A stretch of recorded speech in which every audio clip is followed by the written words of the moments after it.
आप भी जब भगवान शंकर के मंदिर की ओर एक लोटा जल लेकर आगे बढ़ते हो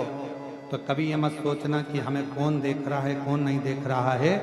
शिव महापुराण की वायव्य संहिता कहती है जब कोई मनुष्य भगवान शंकर के शिवालय की ओर बढ़ता है तब स्वयं त्रिकालदर्शी देवादिदेव महादेव की दृष्टि उस मनुष्य पर होती है, मानव पर होती। और शंभो शरण में पड़ी मांगो घड़ी रे